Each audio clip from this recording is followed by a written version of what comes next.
हाय बच्चों, कैसे हो? तो आज हम स्टार्ट कर रहे हैं स्ट्रक्चर आइसोमर का नेक्स्ट पोर्शन, और वो पोर्शन को बोलते हैं कौन से टाइप के आइसोमेरिज्म? Geometrical isomerism. तो ये ज्योमेट्रिकल आइसोमेरिज्म हम दो पार्ट में डिवाइड करने वाले, क्योंकि अभी हमारी चेन चल रही है आइसोमेरिज्म की। तो आइसोमेरिज्म खत्म ना हो तब तक ही हम कंटिन्यू रखने वाले, ये वीक में ऑलमोस्ट हो जाएगा। ओके, तो ज्योमेट्रिकल आइसोमर दो पार्ट में डिवाइड करेंगे। सबसे पहला होगा geometrical isomer related to linear chain, बराबर, उसकी हम अभी सब एक्सप्लेनेशन करने वाले। इसका दूसरा पार्ट है हमारे पास साइक्लिक स्ट्रक्चर के लिए, एलिन्स के लिए, स्पायरो के लिए कैसे कैलकुलेट करें and what is a direct formula to calculate a geometrical isomer, वो हमारा सेकंड लेक्चर होगा, बराबर। तो ये लेक्चर में अभी हम पढ़ने वाले हैं cis isomer, trans isomer, E and Z nomenclature and syn and anti nomenclature. चलो, तो सबसे पहले हम स्टार्ट करते हैं geometrical isomerism. So in this geometrical isomerism, आप सबको याद है, आप सब बोल दोगे यस सर, हमको पता है कि ज्योमेट्रिकल आइसोमर सबसे पहले तो दो पार्ट में डिवाइड होते हैं, जो आप सब लोग पढ़ के आए हो और आप सबको आता है। बोलो कौन से दो पार्ट थे? तो सबसे पहले को बोलते थे हम कौन सा isomer? Cis isomer. And second हम बोलते थे कौन सा आइसोमर? Trans isomer. यस, आप सबको थोड़ा बहुत रिकॉल हो गया, सिस है ना ट्रांस आइसोमर। चलो हम सिंपल सा सबसे पहला एग्जांपल लेते हैं, ब्यूटेटुइन। कौन सा एग्जांपल लेते हैं भाई? ब्यूटेटुइन। तो क्या करें, ब्यूटेटुइन का मतलब सेकंड पोजीशन पे हमारे पास डबल बॉन्ड है, तो इसको बोला जाता है ब्यूटेटुइन। क्या बोलते हैं भाई इसको? ब्यूटेटुइन। चलो, तो डबल बॉन्डेड कार्बन को सिलेक्ट कर देते हैं। डबल बॉन्डेड कार्बन को हमने सिलेक्ट कर दिया। याद है आपको सीस और ट्रांस का मतलब? फटाफट लिखो। तो सीस का मतलब क्या होगा? सेम होगा कि डिफरेंट होगा? तो ये कार्बन के साथ एक H है, ये कार्बन के साथ भी एक H है, इसके साथ दोनों के साथ क्या प्रेजेंट है हमारे पास? CH3 दूसरा एग्जांपल CH3 और यहाँ पे क्या लिखे हम? HH। तो क्या दिख रहा है कि if you observe that same functional group present on which side? Same side of a double bonded carbon, so it is termed as a cis. And if same functional group are present on a which side? Opposite side of a double bonded carbon, तो उसको हम क्या बोलते हैं? Trans. तो what is our first condition for existence of this geometrical isomer? तो सबसे पहली कंडीशन हमारे पास होनी चाहिए, आप लोग बोलोगे सर डबल बॉन्ड होना चाहिए। नहीं, डबल बॉन्ड से भी एडवांस जाएंगे, क्योंकि कई बार अल्केन भी ये सब इंडिकेट करते हैं भाई, साइक्लो वाले। तो उससे थोड़ी अपग्रेड कंडीशन पे जाए तो condition number 1 is there must be a restricted rotation.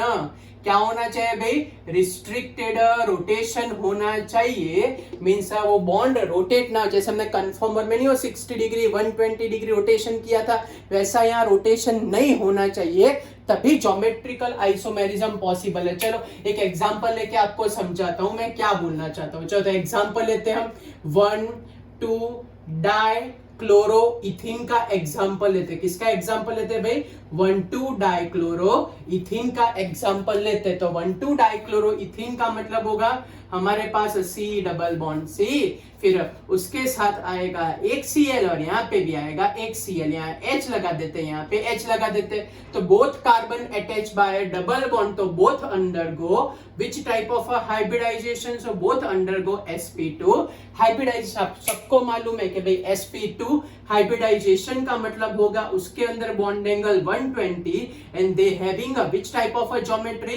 They having a trigonal planar geometry. Okay, और हाइब्रिडाइजेशन के बाद ये डबल बॉन्ड इन्वॉल्वमेंट होता है। चलो तो अब स्टार्ट करते हैं हम ये sp2 हाइब। ध्यान से समझना, थोड़ा 3D डायग्राम है। ओके, तो ये अगर मैं डायग्राम ड्रॉ करने जाऊं तो ये एक प्लेन का डायग्राम ड्रॉ करें। ओके, तो ये प्लेन के अंदर सेंटर में हमारे ये दो कार्बन एटम, ये जो दिख रहा है आपको, ये दो कार्बन एटम, उनकी sp2 हाइब्रिडाइजेशन का मतलब ये उनकी पहली sp2 हाइब्रिड ऑर्बिटल, ये उनकी सेकंड sp2 हाइब्रिड ऑर्बिटल, ये उनकी थर्ड sp2 हाइब्रिड। तो 3 sp2 हाइब्रिड ऑर्बिटल हमने उनकी ड्रॉ कर दी, बराबर। चलो अब दूसरे कार्बन की बारी for a second carbon atom. तो चलो सेकंड कार्बन एटम के लिए सेम वे, ये फर्स्ट sp2 हाइब्रिड ऑर्बिटल, ये सेकंड sp2 हाइब्रिड ऑर्बिटल और ये third sp2 hybrid orbital. Okay, इसमें एक के साथ अटैच है H, एक के साथ अटैच है Cl, एक के साथ Cl और एक के साथ H। चलो यहां तक क्लियर हुआ। ये हुई प्लेनर ज्योमेट्री, प्लेनर। ओके, अब पाई बॉन्ड, कौन सा? Pi bond. Pi bond 2p z orbital जो प्लेन से क्या होती है? परपेंडिकुलर होती है। तो ये मैं ड्रॉ कर रहा हूं 2pz ऑर्बिटल, ये मैं ड्रॉ कर रहा हूं 2pz और मैं आपको सिखाया था दूर दूर से हाय हेलो होता उसको कौन सा बॉन्ड बोलते हैं? Pi bond. पता चला है 3D डायग्राम क्या है? ये ब्लू कलर वाले एक ही प्लेन में ऐसे ऐसे ऐसे, और ये ब्लैक कलर वाला ऐसे परपेंडिकुलर है। ओके, तो कहने का मतलब अगर मैं इसको रोटेट करने जाऊं, रोटेट नहीं होगी, लॉक हो जाएगा due to presence of a pi bond. Here we observe that a rotation is not possible. वो स्क्यू गॉच में क्या था? आराम से रोटेशन होता था ना, यहाँ तो due to presence of this pi bond वो लॉक हो गया, वो सिस्टम ही लॉक हो गया। अगर आपको रोटेशन करना, डबल बॉन्ड तोड़ने पड़े तभी वो रोटेशन होता है। So this condition must require for the geometrical isomer. क्या होना चाहिए? What is the first main condition?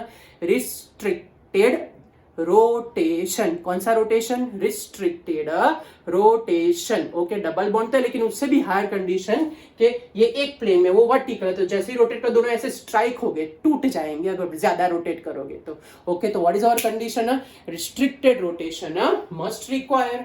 चलो अब 3-4 एग्जांपल लेते हैं, आपको ग्रिप आ जाए उसके अंदर। चलो पहला example, we take the example of a first one, hex twin. Next, we take the example of a but 1-in. Next, we take the example of a but 2-in, 1,4-dioic acid. We take the example of a cinnamic acid. So in this all the case, how we explain a cis-n trans isomer. चलो diagram draw करके चालू कर देते हैं। Hex means total number of carbon हमारे पास आएंगे 6। तो यहाँ पे हेक्स 2 इन सेकंड पोजीशन पे, डबल बॉन्ड ग्रुप लगा देते हैं CH3 CH2 CH2 CH3, एक H और एक H। चलो तो एक्सप्लेन कर देते हैं। ओके, तो चलो स्टार्ट करें। तो C double bond C, C double bond C। Okay, एक दोनों के साथ एक हाइड्रोजन एटम है। इसमें ऊपर की साइड हमारे पास CH3 और यहाँ पे हमारे पास है C3H7, 1 2 और 3 कार्बन वाला। ओके, इसमें अगर ड्रॉ करने जाए, चलो तो उल्टा पुल्टा कर देते हैं। बोलो इसमें क्या आंसर आएगा? एक H और दूसरे H को अलग कर देते हैं, यहाँ CH3 रख देते हैं, यहाँ पे क्या कर दे? C3H7। तो ये एग्जाम्पल पर से आपको क्या समझ में आना चाहिए कि एटलीस्ट 2 ग्रुप तो सेम होने चाहिए, they are present on same side या तो ऑपोजिट साइड, एटलीस्ट 2। यहाँ आप लोग ध्यान से देखो कि दोनों के दोनों hydrogen atom same side present है, तो इसको सिस बोलते हैं। दोनों के दोनों hydrogen atom opposite side present है, तो उनको क्या बोलने वाले? ट्रांस। एटलीस्ट 2 ग्रुप तो होने ही चाहिए सिमिलर, जिससे हम कंपैरिजन कर पाए। ओके, चलो दूसरा ये एग्जांपल हम देख लेते हैं। बोलो क्या इसका स्ट्रक्चर क्या आएगा? तो 4 कार्बन है, डाइक एसिड का मतलब COOH और COOH, और इनका मतलब डबल बॉन्ड, ये H लगा देते और ये H लगा देते। चलो आप लोग अपनी नोटबुक में पहले इसका ट्राई करो। चलो फटाफट क्या आंसर लिखे? बोलो ट्राई किया आपने? ओके, तो चलो ड्राइंग चालू करें। तो C double bond C, generally इसको ऐसे लिखते फिर वर्टिकल ड्रॉ करते हैं। चलो तो एक के साथ HH और दूसरे के साथ कौन है? COOH and COOH। दूसरा ड्रॉ करते उसका ही H, फिर क्या लिखो भाई? COOH and COOH। तो ये भाई साहब के सिस आइसोमर को बोला जाता है मैलिक एसिड। कौन सा एसिड बोलते हैं भाई? Malic acid. और उसके ट्रांस आइसोमर को बोला जाता है फ्यूमारिक एसिड। फिर से बोल रहा हूं, इसके सिस आइसोमर को बोलते हैं मैलिक एसिड और ट्रांस आइसोमर को बोलते हैं कौन सा एसिड? Fumaric acid. ओके, चलो सिन्नामिक एसिड वो नहीं, सिन्नामोन तज खाने में जो आता है वो वाला तज के। लविंग भाई, लविंग को तो क्लोव बोलते हैं। ओके, तो ये सिन्नामिक एसिड उसका एक कंपोनेंट है, ये हमारे पास सिन्नामिक एसिड का फॉर्मूला। चलो इसमें अगर सी एन ट्रांस बताना हो तो कैसे एक्सप्लेन करें, तो C double bond C double bond, मैंने क्या बोला, एटलीस्ट दो ग्रुप तो सेम चाहिए, मीन्स चाहिए। ओके चलो तो क्या करें, तो H H एक है C6H5 और दूसरा हमारे पास है C डबल, दो H सेम साइड है तो इसको बोलते हैं सिस। और अगर ट्रांस बोलना हो तो C6H5H और फिर H एंड COOH। तो ये हमारे पास है कौन सा आइसोमर, ट्रांस आइसोमर। चलो टप्पी पड़ी आपको। चलो ब्यूट 1 इनका एग्जांपल लेते हैं, CH3 CH2 CH double bond CH2। चलो तो क्या लिखे यहाँ पे, C double bond C double bond C। अब क्या करें, इसके साथ अटैच है एक H और दूसरा हमारे पास है C2H5, ये वाला portion.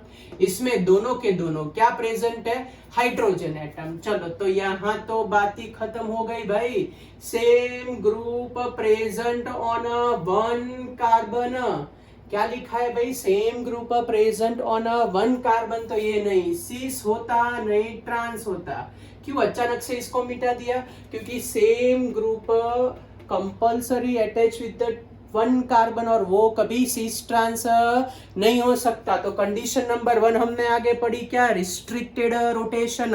Condition number 2 is what is a condition number 2? तो condition number 2 is a two group attached with the each carbon, two group attached with each carbon, two group attached with the each carbon must be different, two group attached with the each carbon must be different।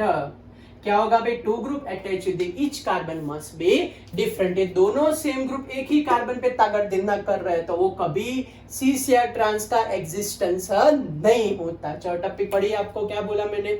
Okay पहली condition क्या थी, there must be a which type of rotation, restricted rotation. What is the second condition, second condition is a two group attach with the each carbon must be different.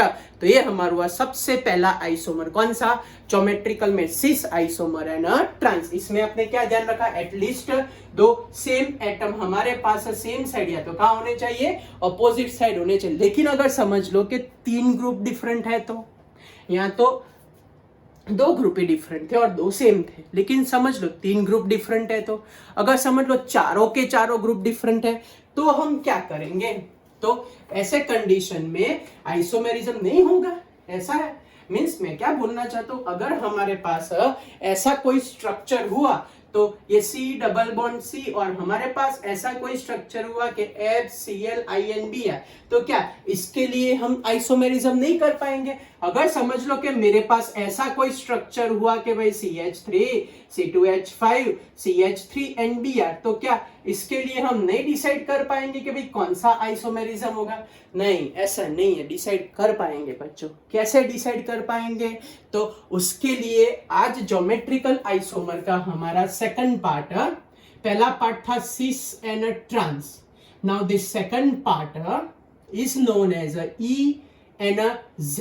क्या बोलते हैं भाई इसको, E-N-Z। एक scientist का group है जिसको SIP बोलते हैं। भाई मैं सिस्टमेटिक इन्वेस्टमेंट प्लान नहीं करा रहा आपको, वो नहीं है भाई। ये सिप का मतलब क्या होता है, ये सिप का मतलब होता है तीन साइंटिस्ट, कान, इंगोल्ड एंड प्रीलो। कौन कौन से, कान नहीं है, कान CAHN वो वाला, कान, इंगोल्ड एंड प्रीलो, ये तीन साइंटिस्ट थे जिसने मेथड डेवलप करी। उन लोगों ने ऐसा बोला कि ई का एग्जैक्ट मतलब होता है ट्रांस और जेड का एग्जैक्ट मतलब होता है सिस। तो क्या करें आप लोग, so here give a priority to the functional group, give priority to the functional group, give priority to the functional group according to the, give priority to the functional group attached with each carbon, attached with the each carbon according to, attached with the each carbon according to their atomic weight according to their what atomic weight. कई सारी बुकों में लिखा है कि भाई atomic number follow करो, okay, लेकिन मैंने मोस्ट ऑफ देखा है कि एटॉमिक वेट से आपके आंसर कुछ भी करके आ ही जाएंगे, ओके।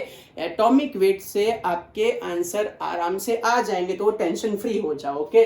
चलो तो हम एग्जांपल चालू करते हैं, आप लोग डिसाइड करो कि ये सारे एग्जांपल में हमारे पास कैसे आंसर आएगा ENZ का। मैं 4 एग्जांपल लिख रहा हूं, आपको इंडिविजुअली सब में प्रायोरिटी डिटरमाइन करनी है और इस हिसाब से आप लोग आंसर बताना मेरे को, ओके। चलो तो स्टार्ट करें। पहला हम वही FCl Br and I। Next example समझ लो कि C6H5 में लेता हूं एग्जांपल, CH3 में एग्जांपल लेता हूं, NO2 में एग्जांपल लेता हूं, NH2 सपोज मैं एग्जांपल लेता हूं, CH3 का मैं एग्जांपल लेता हूं, H का मैं एग्जांपल लेता हूं, NO2 का मैं एग्जांपल लेता हूं, यहाँ पे OH का suppose we take the example of OH, we take the example of OCH3, we take the example of H, we take the example of T। बोलो चलो अब इसमें हम E और Z कैसे लगाए, बोलो E और Z नोमेनक्लेचर करना है इसमें, तो कैसे E एंड Z नोमेनक्लेचर करें। ये दो मैं कर रहा हूं A and B, C and D आप लोग सोच के बताना, बराबर। मैं A एंड B कर रहा हूं, C और D बच्चों आप लोग ट्राई करना। चलो अब ईच कार्बन को पकड़ते हैं, मैंने ये कार्बन एटम को पकड़ा, चलो तो इन दोनों में मास किसका ज्यादा, आयोडीन का मास ज्यादा तो उसको फर्स्ट प्रायोरिटी, ब्रोमीन का मास लेस तो इसको सेकंड प्रायोरिटी।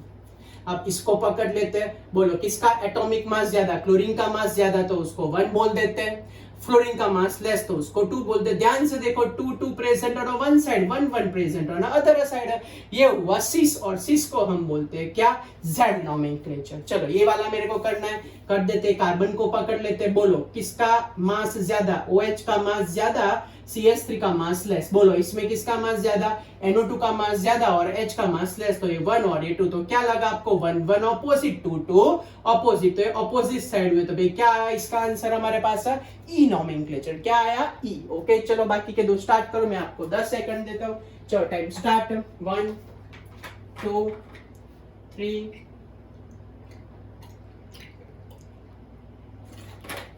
4 6 8 10। चलो बोलो क्या आंसर लिखा, बोलो सी का आंसर लिखा आपने फटाफट नीचे, बोलो क्या आंसर लिखा आपने सी का, बोलो जल्दी जल्दी आंसर बोलो सी का आंसर। दादे बोले सर हमने लिख दिया, आपको नहीं दिखाई दिया, हाँ बच्चों मेरे को दिखाई दिया आपने लिखा। बोलो चलो क्या लिखा, लिखते हैं पहले के लिए। तो इन दोनों में ये ज्यादा वेट वाला, ये सेकंड नंबर, इसमें एन सेम तो O2 पे गए, तो ये हमारे पास फर्स्ट नंबर, ये हमारे पास सेकंड नंबर, सेम साइड तो Z सी आइसोमर। चलो इसके अंदर देखे तो OCH3 हैवी वेट वाला तो फर्स्ट, फिर वो है जो T का मतलब ट्रीटियम, याद है ना H13, तो ये फर्स्ट प्रायोरिटी, ये भी सेम साइड, तो क्या आंसर आया Z आंसर है बच्चों। ये चलो क्लियर हुआ आपको। तो ऐसे स्ट्रक्चर में हम ENZ नोमेनक्लेचर क्लियर कट कर सकते हैं, ओके। चलो कोई डाउट, तो अब मैं स्ट्रक्चर ड्रॉ कर रहा हूं, उसके अंदर आप लोग ENZ ट्राई करो लिखना, ओके। जितने को आए वो वेरी गुड, ना आए तो मेरे पर ध्यान रखना, मैं आपको सिखाता जाऊंगा, ओके। चलो तो स्टार्ट करें। तो हमारे पास पहला स्ट्रक्चर है ये A वाला एग्जाम्पल, फिर B वाला एग्जाम्पल, फिर C वाला एग्जाम्पल, फिर D वाला एग्जाम्पल लेते हैं, फिर E वाला एग्जाम्पल लेते हैं, फिर F वाला एग्जाम्पल लेते हैं। चलो ये मेरे पास है सबसे पहला स्ट्रक्चर, इसमें हम कैसे डिसाइड करें, ओके। हमारे पास है दूसरा वाला स्ट्रक्चर, ये दूसरा स्ट्रक्चर। बोलो इसमें हम कैसे डिसाइड करने वाले हैं कि भाई हमारे पास क्या आंसर आएगा। अब ये मेरे पास है तीसरा वाला स्ट्रक्चर, इसमें कैसे डिसाइड करें हम कि हमारे पास क्या आंसर आएगा। चलो फिर नेक्स्ट वाला स्ट्रक्चर अगर हम ड्रॉ करें तो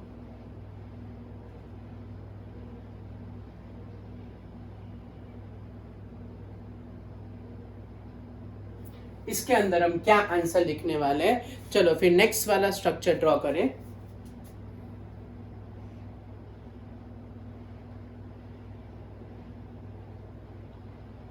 इसमें हमारे पास क्या आंसर आएगा वो आपको डिसाइड करना है। और लास्ट वाला स्ट्रक्चर अगर ड्रॉ कर दे, ठहरो हमारे पास स्ट्रक्चर रेडी है, वही देख के ड्रॉ कर देते हैं।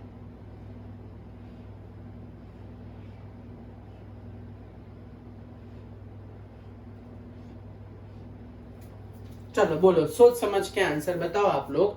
अब किसके अंदर कौन सा आंसर लिखे हम, तो आप लोग राइट और आप लोग रॉन्ग, बोलो चलो आंसर। हो, आप लोग बोले सर ये सब क्या है, ये पूछते हैं, ये ध्यान रखना है आपको। ओके, कुछ नहीं करना है, टेंशन मत लो, न लो टेंशन। क्या करना है आपको, पहले ज्योमेट्रिकल सेंटर डिसाइड करो, डबल बॉन्ड वाला। चलो डबल बॉन्ड वाला सेंटर डिसाइड करो, ये रहा। तो ये हमारे 2 कार्बन हो गए, कौन से हो गए, 2 कार्बन हो गए, बराबर। अब ये दोनों कार्बन के साथ ये पहला ग्रुप, कुछ ना हो तो हाइड्रोजन तो हो गए। चलो अब बोलो, आपको आइडिया आ गया, अप्रोक्सीमेट, यस। दोनों हाइड्रोजन नीचे की साइड है, दो same atom present on one side, तो इसको बोलते हैं सिस, और सिस को हम क्या नाम देते हैं, जेड। या तो दोनों bulkier group present on one side, दोनों bulkier group present on same side, तो भी आप लोग बोल सकते हो कि ये हमारे पास आया Z। चलो ना पता चल दूसरा, ध्यान से समझना। अब मैं इसको पकड़ रहा हूं, ये वाले सेंटर को। ये वाले सेंटर में अगर ध्यान से देखे तो ये हमारे पास है 2 का। ओके, अब ये एक बॉन्ड, ये दूसरा, यहां पे ऑपोजिट में H तो होगा भाई। अब बोलो चलो, ये कौन सा होगा, E होगा कि Z होगा। तो देखने जाए तो दोनों लाइटेस्ट, ये हैवी, ये बल्क वाला ग्रुप, बराबर, ये बल्क ग्रुप है। ओके, ये वाला भी कौन सा ग्रुप है, बल्क ग्रुप है। तो both bulk group present on which side, both bulk group present on opposite side. तो ऐसा ही बोल सकते हैं, दोनों लाइट वेट अपोजिट साइड है। तो ये हमारे पास आया कौन सा नोमेनक्लेचर, ई नोमेनक्लेचर। ओके, चलो अब इसको ट्राई मारते हैं, बराबर। ये वाले को पकड़ते हैं, ये एक ग्रुप और ये दूसरा ग्रुप, बराबर। तो यहाँ पे एक H एटम होगा, यहाँ पे एक H एटम होगा। बोलो क्या लगता है आपको, क्या ऐसे अगर हम यहाँ से ऑब्जर्व करें, यहाँ से ये हमारे पास सेंटर है, बराबर। यहाँ से ऑब्जर्व करते हैं, लाइट वेट वाला H और ये लाइट वेट वाला H, क्या लगता है, दोनों के दोनों लाइट वेट वाले H यहाँ से दिखा, क्योंकि डबल बॉन्ड है। दोनों के दोनों लाइट वेट वाले H ऑपोजिट डायरेक्शन में, ऐसे ऑपोजिट डायरेक्शन में। और ये दोनों बल्कियर ग्रुप भी सेम साइड नहीं है, दोनों बल्कियर ग्रुप हमारे पास है ऑपोजिट साइड है। तो दोनों बल्कियर ग्रुप ऑपोजिट साइड है, तो ये हमारे पास है सी से जैसा, मींस कौन सा, Z नोमेनक्लेचर। टप्पी पढ़ रही है, ये खत्म हो, फिर से सब कुछ आपको समझो, टेंशन मत लो। चलो इसकी बात करते हैं। ये वाले ग्रुप का अगर देखने जाए, बोलो तो ये वाले ग्रुप में क्या आएगा, बोलो। अब आपके ऊपर छोड़ रहा हूं, ये हमारे पास है मेन सेंटर। तो मैं ऐसा बोल रहा हूं कि ये वाले ग्रुप में नहीं E आ सकता है, नहीं Z आ सकता है। क्यों मैंने बोला कुछ नहीं आएगा, क्योंकि कंडीशन ही फॉलो नहीं करता। यही कार्बन पे दोनों के दोनों कौन से ग्रुप चिपक के बैठे हैं, सेम ग्रुप चिपक के बैठे हैं। तो ये E भी नहीं हो सकता और Z क्यों नहीं होगा, क्योंकि यहाँ डैश का मतलब था मिथाइल ग्रुप, तो same group are present here, और इसीलिए वो नहीं E हो सकता, नहीं Z हो सकता। टप्पी पड़ी, क्यों इसको कैंसिल किया, क्योंकि दोनों CH3 ग्रुप एक ही पोजीशन पे प्रेजेंट थे, इसलिए वो पॉसिबल लिख दिया बच्चों। ये वाले अच्छे क्वेश्चन। चलो इसकी अब बात करते हैं। ओके, चलो ये हमारे पास मेन सेंटर, ये 1, ये 2। ओके, अब स्टार्ट करें। ये हमारे पास ये एक ग्रुप, ये दूसरा ग्रुप है। ये हमारे पास 2 कार्बन वाला बल्क, ये हमारे पास बहुत सारे कार्बन वाला बल्क। बोलो क्या लगता है, ये मिथाइल ग्रुप ऑपोजिट साइड है, और बल्कियर ग्रुप भी ऑपोजिट साइड है। Methyl opposite, bulkier opposite, opposite वाला कौन सा नोमेनक्लेचर होगा, ये ई नोमेनक्लेचर। टप्पी पड़ी, ये क्यों हमने ई नोमेनक्लेचर रखा भाई, क्योंकि बल्क वाले ऑपोजिट साइड और CH3 हो। अब ऐसा हो तो मैं नंबरिंग पहले से दे, कंफ्यूजन ना हो। 1 2 3 4 5 6। बोलो सेकंड पोजीशन पे क्या आएगा और फोर्थ पोजीशन पे क्या आएगा, सोच के बताओ। चलो ये आप लोगों के ऊपर छोड़ रहा हूं, आपको मैं 10 सेकंड देता हूं। चलो टाइम स्टार्ट आपका। 1 2 3 4 5 6 7 8 9। चलो बच्चों बोलो, आंसर बताया आपने। ओके, हम 1 2 का राइट है, बाकी सब ध्यान रखो बोर्ड पे। चलो तो ये सेकंड और थर्ड कार्बन की बात करें हम, तो क्या लगता है तो ये हमारे पास हाइड्रोजन, ये हमारे पास हाइड्रोजन। तो ये हाइड्रोजन हाइड्रोजन आपको कौन सी साइड दिख रहा है बताओ तो भाई? Opposite side. ये वाला ये बल्क बल्क ग्रुप भी कौन सी साइड दिख रहा है? Opposite side. फिर से ये 2 3 वाले सेंटर को पकड़े हम तो कुछ नहीं था, तो H and H bulk and bulk opposite side है, इसीलिए ये पोजीशन पे हमारे पास ऑपोजिट का क्या आएगा? E आएगा। चलो यहाँ पे ये हमारे पास है next centre, second centre, GI centre, geometrical isomer का सेंटर। ओके, यहाँ तक पता चला। अब यहाँ कुछ नहीं है, उसका मतलब कि H तो हो गई, तो H H वन साइड है, बल्क बल्क वाले one side, H H one side है, बल्क बल्क वाले वन साइड है, तो ये कौन सा हुआ? Z आया, तो 4 पे E, 2 पे E और 4 पे Z। चलो पता चला। तो ये बल्कियर ग्रुप डिपेंडेंट आपको सारे के सारे आंसर लिखने थे। ओके, मैं फिर से समझाऊँ आपको। चलो तो फिर से आप लोग बोलो, वो समझिए कि ये समझा देता हूँ। चलो आपको फिर ये वाला फिर से समझा देता हूँ। चलो इसके अंदर ये हमारे पास GI सेंटर, ज्योमेट्रिकल आइसोमर का सेंटर।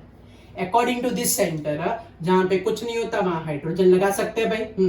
तो दो लाइटर ग्रुप ऑपोजिट साइड है और दो बल्कियर ग्रुप भी ऑपोजिट साइड। लाइटर ग्रुप है ना, bulkier group present on opposite side है, तो ऑपोजिट साइड का मतलब होता है E। चलो इसके अंदर आप लोग यहाँ से भी नंबरिंग कर सकते हो, यहाँ से भी कर सकते हो मैं, लेकिन दोनों में वो E और Z अलग अलग हो जाएगा नंबरिंग वाइज, तो मैं यहाँ से इसलिए मैंने पहले नंबर फिक्स कर दिए, कंफ्यूजन ना हो। चलो ये वाले नंबरिंग में सेकंड पे क्या आएगा और फोर्थ पे क्या आएगा, तो सेकंड पे ध्यान रखते हैं। चलो सेकंड पे देखने जाए, सेकंड थर्ड कार्बन पे, तो सेकंड पे कुछ ना हो तो यहाँ पे भी H और कुछ ना हो तो H, तो दो बल्क बल्क ग्रुप कहाँ प्रेजेंट है? ऑपोजिट साइड प्रेजेंट है, due to that reason second पे आएगा E। फोर्थ पे चेक करो, चलो फोर्थ फिफ्थ के बीच है। फोर्थ फिफ्थ में देखने जाए, ये बल्क वाला ऊपर की साइड है, बल्क वाला ऊपर की साइड है, और नीचे की साइड हमारे पास लाइटर वाले कौन आ जाएंगे? हाइड्रोजन हाइड्रोजन आ जाएंगे। कौन आ जाएंगे? Hydrogen hydrogen. तो ये हमारे पास है कौन सा? Z। चलो टप्पी पड़ी। तो ऐसे स्ट्रक्चर में आप लोग E एंड Z कर सकते हो। लास्ट वाला समझना है। इसमें देखो ये हमारा मेन था, ये मोटा ग्रुप, ये मोटा ग्रुप, ये मिथाइल ग्रुप, ये मिथाइल ग्रुप है, तो ऑपोजिट साइड, तो क्या नाम आया? E। तो ऐसी वाली चेन में भी आप लोग E एंड Z डिसाइड कर सकते हो। So this is all about the our second type in a geometrical isomer E and Z। Now we start with the third type. तो third type is based on electron density are different, based on electron density. So third number of a geometrical isomer is a difference in a electron density based on a different electron density। इसके based अब हमारे पास है तीसरा वाला, based on different electron density. Based on what? Different electron density. उसमें सबसे पहला हमारे पास आता है अल्डोक्साइम। बोलो क्या आता है सबसे पहला हमारे पास? अल्डोक्साइम। डरना मत, जोरदार नाम देख के मैं ड्रॉ कर रहा हूँ। अल्डोक्साइम का मतलब होता है अल्डिहाइड ग्रुप RCHO। उसको थोड़ा डिजाइनिंग वाइज बना रहा हूँ। It is react with the NH2OH in acidic medium. तो हमारे पास क्या आंसर आएगा? चलो तो आंसर में क्या होता है? ये O और H2 चला जाता है, O एंड H2 चला जाता है in the form of H2O। बोलो in the form of what? H2O। क्या बाकी रहा हमारे पास? तो R बाकी, C बाकी, H बाकी, डबल बॉन्ड बाकी, यहां से H2 गया तो क्या बाकी रहा? And NOH। तो ये वाला पोर्शन बाकी बचा हमारे पास। अब ये वाले पोर्शन को ही बोला जाता है अल्डोक्साइम। क्या बोलते हैं ये वाले पोर्शन को? चलो इसको इलेक्ट्रॉन डेंसिटी वाइज रिप्रेजेंट करते हैं, तो RCH double bond N। Nitrogen के पास एक लोन पेयर होती है, तो उसको लोन पेयर में यहां रिप्रेजेंट कर देता हूं और यहां पे मैं लगा देता हूं OH। टप्पी पड़ी। क्या किया हमने यहाँ पे? लोन पेयर एंड OH को डायरेक्शन दे दी हमने। किसको डायरेक्शन दे दी भाई? लोन पेयर एंड OH को डायरेक्ट। कहां से आया? N के पास एक लोन पेयर थी तो लोन पेयर बना दी, OH को हमने OH की तरह लिख दिया। चलो यहाँ तक क्लियर हुआ। ये ऑक्साइड में पता चला। इतने इसमें एक चीज ध्यान रखना, फॉर्माल्डिहाइड एग्जाम्पल नहीं ले सकते। क्यों? अगर फॉर्माल्डिहाइड लेते तो R की जगह H लगाना पड़ता, HCH, double bond N, lone pair है ना OH, तो एक ही कार्बन पे दो सेम ग्रुप आ जाते, तो उसमें सिस ट्रांस का एग्जिस्टेंस नहीं रहता। तो ये वाले ग्रुप में सिस ट्रांस का दूसरा नाम उन लोगों ने यूज किया है, उसको बोलते हैं सीन एन एंटी। कौन सा? Seen an anti. सीन का मतलब सिस समझने का, एंटी का मतलब आपको ट्रांस समझने का। ओके, चलो पता चला फॉर्माल्डिहाइड क्यों नहीं ले सकते, उसमें दोनों सेम ग्रुप एक कार्बन पे आते, इसलिए वो वाला एग्जाम्पल हम प्रीफर नहीं कर सकते, कोई भी हिसाब से प्रीफरेबल नहीं है। ओके, चलो तो आगे बढ़ते हैं नेक्स्ट एग्जाम्पल की ओर। ओके, चलो तो अब मैं अगर यहाँ पे CH3 लगा देता हूं तो CH3 CH double bond N lone pair and OH, या तो फिर हमको लिखना हो तो C double bond N lone pair OH फिर H एंड CH3। अब इसमें नाम कैसे लिखे, तो particularly in case of aldoxime, in case of what aldoxime, OH and H determine, means if H and OH ये दोनों प्रेजेंट ऑन सेम साइड, कहां पे प्रेजेंट हो? दोनों के दोनों सेम साइड, तो उनको बोलते हैं सीन। और अगर H एंड OH की पोजीशन हो गई हमारे पास अपोजिट साइड, कौन सी साइड हो जाए भी पोजीशन? अपोजिट साइड, तो उनको बोला जाता है एंटी। अगर दोनों के दोनों सेम साइड हो जाए तो सीन, दोनों के दोनों अपोजिट साइड हो जाए तो एंटी। फिर से बोल रहा हूं, दोनों के दोनों सेम साइड हो जाए तो सीन, दोनों के दोनों अपोजिट साइड हो जाए तो एंटी। चलो तो H and OH same side है तो इसको बोलते हैं syn, H and OH opposite side है तो इनको बोलते हैं एंटी। अगर बेंजाल्डिहाइड बनाना हो तो क्या करें? एक माइनर चेंज करना पड़ेगा, बेंजाल्डिहाइड में R की जगह क्या लगाना पड़ेगा? C6H5, तो बेंजीन आ जाएगा। ओके, तो ये हमारे पास आया एग्जांपल है किसका? aldoxime। फिर से बोलो, aldoxime में कैसे याद रखोगे? तो aldoxime में हमको याद रखना है position of H and OH। Okay, aldoxime में क्या याद रखना है हमको? aldoxime में याद रखना है position of H and OH। H OH same side तो syn, H OH opposite side तो anti. H OH same side तो syn, H OH opposite side तो एंटी। चलो, अब aldoxime की जैसा ही हमारे पास उसके अंदर दूसरा आता है कीटोक्साइम। कौन सा आता है भाई दूसरा उसके अंदर? तो हमारे पास दूसरा उसके अंदर आता है कीटोक्साइम। तो क्या लिखे हम कीटोक्साइम में? कीटो का मतलब कीटोन ग्रुप होगा, जैसे आल्डिहाइड वैसे कीटोन। कीटोन में दोनों के दोनों अल्काइल ग्रुप प्रेजेंट होते हैं, R' double bond O, same to same reaction follow करे। अगर मैं लिखूं यहाँ पे NH2OH इन एसिडिक मीडियम, तो क्या आंसर आएगा? तो यहाँ से O, यहाँ से H2, क्या रिमूव करें यहाँ पे? रिमूवल ऑफ H2, तो क्या लिखे? RCR' double bond NOH। तो यहाँ पे हाइड्रोजन बाइड्रोजन जैसा कुछ नहीं है, तो क्या लिखूं मैं? RCR' डबल बॉन्ड N, एक loan pair and OH। Okay, तो अब जैसे aldoxime में हमने क्या देखा था? तो aldoxime में देखा था एक हाइड्रोजन तो होता था, बराबर। फिर से बोल रहा हूं, aldoxime में क्या देखा था? हमने aldoxime में देखा था कि भाई एक हाइड्रोजन तो होता ही है, लेकिन कीटोक्साइम में तो हाइड्रोजन ही नहीं है, तो करे क्या? चलो उससे पहले अगर यहाँ पे हमने एसीटोन का एग्जाम्पल लिया तो उसके लिए पॉसिबल नहीं होगा। क्यों पॉसिबल नहीं होगा? अभी अभी तो आपको समझाया था फॉर्माल्डिहाइड क्यों नहीं लिया था, दोनों के दोनों हाइड्रोजन थे। अगर हम प्रोपेनॉन या तो एसीटोन लेंगे तो दोनों के दोनों मिथाइल ग्रुप आ जाएंगे एक ही कार्बन पे। कहां पे आ जाएंगे भाई? एक कार्बन पे, तो वो कभी पॉसिबल नहीं होता। दोनों के दोनों आ जाएंगे एक पोजीशन पे, वो कभी पॉसिबल नहीं होगा। चलो क्लियर हुआ बच्चों ये आपको? यहाँ तक कोई डाउट? एसीटोन नहीं, उसके अलावा कोई भी ले सकते हो। चलो, तो अब मैं एग्जांपल लेता हूं इसका ब्यूटेनॉन का, C2H5 double bond N electron pair and OH। चलो इसका ही ऑपोजिट वाला ले लेते हैं, क्या ले भाई, C2H5 CH3 double bond N loan pair and OH। बोलो इसका नाम क्या रखे। आगे तो क्या HOH को पकड़ के बोल सकते, तब यहाँ क्या करे, तो in this case your syn and anti is only based on OH group. So here in one structure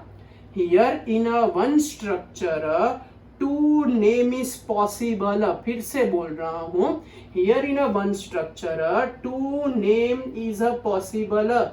फिर से बोल रहा हूँ, within one structure two name are possible because H नहीं है तो OH के रिस्पेक्ट में दो लिख सकते हो। कैसे, चलो मैं लिख रहा हूँ, ध्यान रखना। लिखो भाई, बोलो चलो क्या लिखूं OH के रिस्पेक्ट में। ये हमारे पास सेम साइड है बराबर OH के रिस्पेक्ट में, तो क्या लिखूं मैं यहाँ पे, सीन, फिर इथाइल, फिर मीथाइल एसिटोक्साइम या तो कीटोक्साइम ऑक्साइम। चलो टप्पी पड़ी है। चलो इसके अंदर अगर लिखना हो तो एंटी, फिर क्या लिखूं, मीथाइल, फिर इथाइल, फिर ऑक्साइम, कीटोक्साइम भी लिख सकते हो, पता चला। तो विदिन वन स्ट्रक्चर हमारे पास दो दो नाम आए, विदिन वन स्ट्रक्चर हमारे पास दो दो। चलो अगर थोड़ा समझ में आया तो दूसरे का ट्राई करो। ओके चलो फिर मैं एक एग्जांपल सोच के रखता हूँ। चलो आपको मैं 5 सेकंड देता हूँ, आपका टाइम स्टार्ट। बोलो चलो 5 सेकंड में आप लोग क्या आंसर बता पाओगे। चलो 1 मिनट, 2, 3, 4। दूसरा एग्जांपल मैं सोच लेता हूँ बुक में देख के, चलो तो आपको दे पाऊं मैं।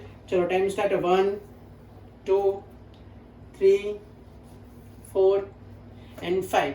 चलो आंसर लिखा आपने, आधे ने लिखा और कंफ्यूज हो गए। चलो कंफ्यूजन ना हो तो मैं फिर से लिख रहा हूँ। ओके चलो तो स्टार्ट करें। ओके चलो स्टार्ट करते, ध्यान रखना ये मिथाइल ग्रुप OH के एग्जैक्ट सामने है, साथ में ही है, तो उसको बोलेंगे सीन मिथाइल इथाइल कीटोक्साइम या तो ऑक्साइम। अब ये इथाइल ग्रुप उसके एग्जैक्ट ऑपोजिट में है, तो क्या लिखो, एंटी इथाइल मिथाइल ऑक्साइम। चलो पता चला क्या बोलना चाहता हूं कि यहाँ पे ड्यू टू अलोन OH उसके रिस्पेक्ट में दो दो नाम आएंगे। जो उसके साथ खड़ा है उसको वो सीन बोल देगा, जो उसके ऑपोजिट में उसको एंटी बोल देगा। तो उसके अगर दो आइसोमर बनाए तो 4 नाम आएंगे। एक ही स्ट्रक्चर में सीन, एक ही स्ट्रक्चर में एंटी, एक ही स्ट्रक्चर में सीन और वही स्ट्रक्चर में एंटी। पता चला भाई आपको, within a one structure we observe syn as well as a anti. Okay last time समझा रहा हूं, ध्यान रखना। यहाँ पे हाइड्रोजन नहीं है आयोडोक्साइम जैसा, दोनों के दोनों अल्काइल ग्रुप ही है, तो OH के रिस्पेक्ट में दो दो नाम आते हैं। OH के सामने जो एग्जैक्ट खड़ा हुआ हो उसी की डायरेक्शन में दिखाई दे वो भाई साहब को सीन बोलेंगे। OH के एग्जैक्ट ऑपोजिट साइड आपको जो दिखाई दे वो भाई साहब को एंटी बोलेंगे।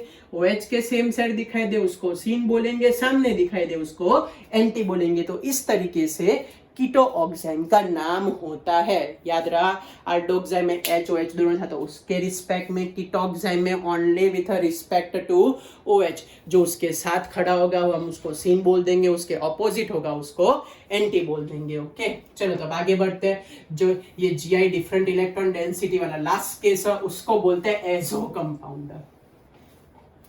कौन से कंपाउंड बोलते हैं उनको, azo compound. Okay electron density में सीन, एंटी में लास्ट वाला concept. Which type of a compound, azo compound. तो हमारे पास एजो कंपाउंड में क्या लिखा जाए, तो एजो कंपाउंड का मतलब होता है N डबल बॉन्ड N, और यहाँ कोई ना कोई ग्रुप प्रेजेंट होता ही है। ओके तो जैसे कि समझ लो कि मैं एग्जांपल लेता हूँ CH3 N double bond N CH3। मैं एग्जांपल लेता हूँ, समझ लो कि C6H5 N double bond N C6H। तो आप लोग भूलना मत के उसके पास लोन पेयर अवेलेबिलिटी होती है। हाँ भाई लोग ऐसा लिख के छोड़ देते, बोलते भाई आइसोमेरिज्म होगा, आधे तो मना करके आते, नहीं होता, नहीं होता है। कैसे, चलो देखते हैं। तो एन डबल बॉन्ड एन, दोनों CH3 सेम साइड रखते हैं। फिर एन डबल बॉन्ड एन, दोनों CH3 को ऑपोजिट साइड रखते हैं। फिर क्यों भूल गए, दोनों के पास लोन पेयर है, तो ये दोनों की लोन पेयर अपने हिसाब से अरेंज हो जाएगी। ये दोनों की दोनों लोन पेयर, टप्पी पड़ी है आपको दोनों की लोन पेयर।